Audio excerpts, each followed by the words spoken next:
Today is another in the mindset series, and today we're talking about having a plan and how important having a plan is, right? May sound simple, may sound basic, but it's so true. Without that plan, you don't really know where you're going. So we talk about that today.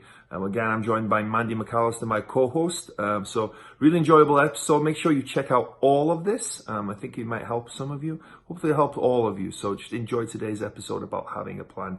As always, like and subscribe on Wrestling with Real Estate, the YouTube channel. Go to the WWRE Podcast and give me a 5-star rating and write me a review if you think it's worthy. And I'm looking to speak to as many of you as possible. If you're interested in real estate in whatever aspect that is, I'd love to have a conversation with you, see if there's any way I can help you. So go to the link in the description down below or go to wrestlingwithrealestate.com and sign up there. And I'd love to get to know you and see if there's any way whatsoever I can help you. But before that, enjoy today's awesome episode on having a plan.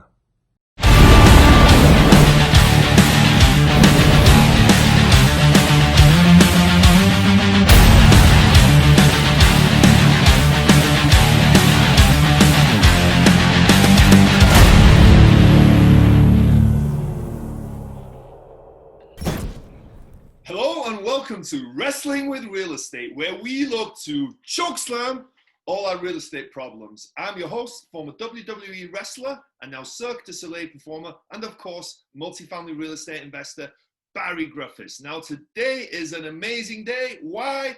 Because we're joined by Mandy McAllister. Every day is amazing when Mandy's in the room. So, hey Mandy. Oh, hi. Oh, hi. Yep, that's trademark, by the way. Nobody can steal that. Right. Trademark. So if you want to use that, you've got to send royalties to Mandy. All right, yeah. What's going on, Mandy? How are you doing on this? Just living the dream. You know, it's been a really great day, and I'm pumped to get to talk with you now. Me too. I love these talks, and I think you do too. So it's always fun. So today's topic is, drum roll, having a plan, right? Having a plan and yes. understanding what that plan is. So it's one thing to kind of have an idea and a concept and understand maybe that real estate is a good way to go, right? And this could apply to whatever you're looking at, but I think it's important to have a plan, a roadmap, right? And probably everyone's heard the analogy of, unless you have a map looking at where you're going, or if you have your phone with your GPS these days, who can read a map these days, right?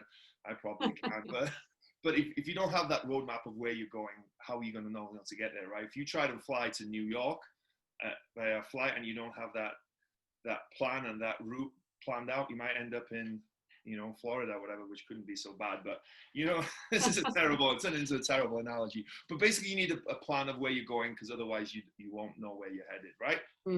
Totally agree. I think it was Jim Rohn. But begin with the end in mind is just such a staple of trying to get where you want to go.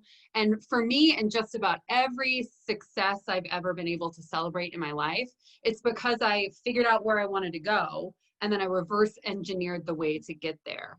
So, in speaking of, this financial freedom stuff, because it's such a nebulous idea, in order to get to this point that, my passive income exceeds my needs, I needed to make that plan. I needed to begin with that end in mind.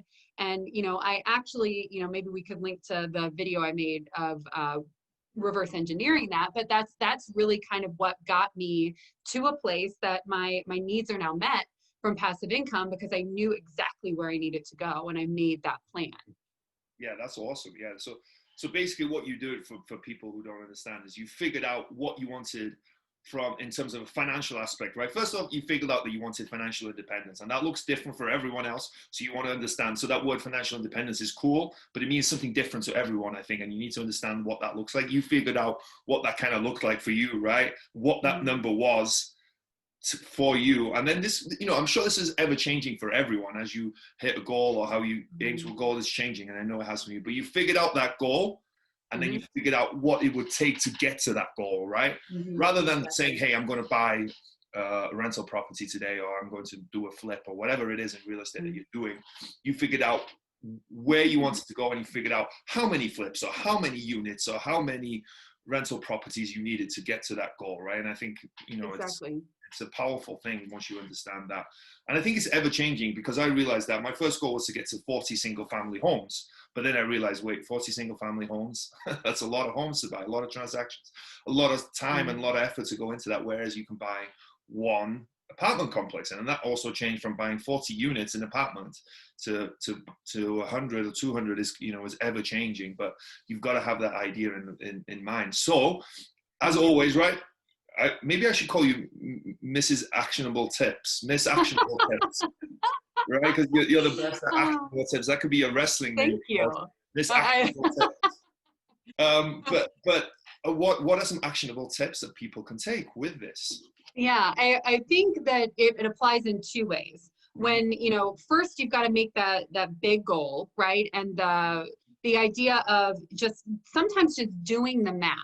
Sometimes just putting a number to something will give you clarity on where it is that you want to go and what the next step should be. But kind of the converse of that is when the plan seems too big, when it doesn't seem approachable, just figuring out what that next right step is. So no matter how you feel stuck, if you feel like things are too nebulous and disorganized, having a plan from that big end in mind, that can help.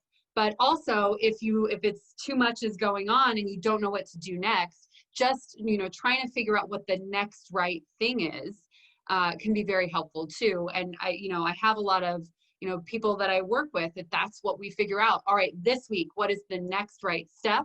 And we'll talk about how you did on that next right step next week. So think big and think small in terms of making that plan. Yeah, it's those small actions that really add up over time, right?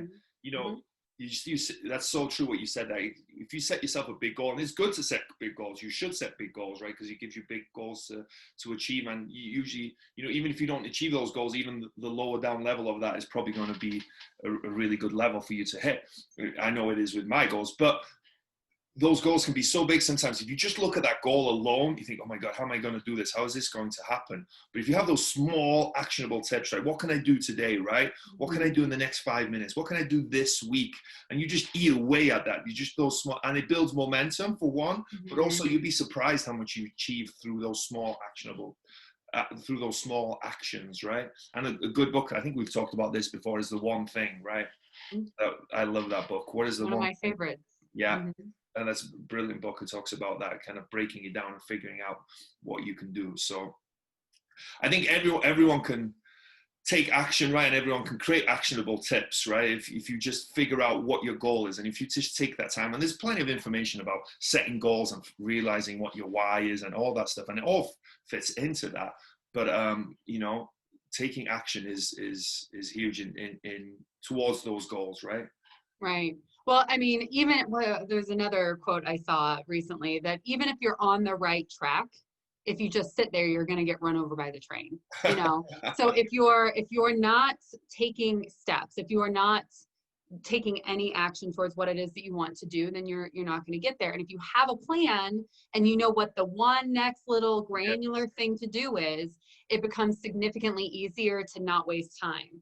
So have a plan, have a big one, have a little one. Brilliant. Awesome. Well, another good one. Yeah, everyone figure out what your plan is and kind of work it back and figure out what the steps are. And maybe if you want, share with us your plan. We would love to know what your plan is, what your goals are. It's exciting to hear other people's plans, and maybe what actions you're taking this week, right, towards your goals. We'd love to hear that as well. So as always, Mandy, another brilliant mindset, conversation, talk, chat. But can you tell everyone, because I'm sure they're dying to know, how can they reach you? How can they hear more about you? Thank you, Barry. Best way to get a hold of me is on mandymcallister.com. And if you want to see that financial freedom calculator guide, look at the blog portion. I'll make sure to outline that there. Yeah, and the great guide. That's a great tool to use. So I advise anyone to use it. So cool. Thank you so much.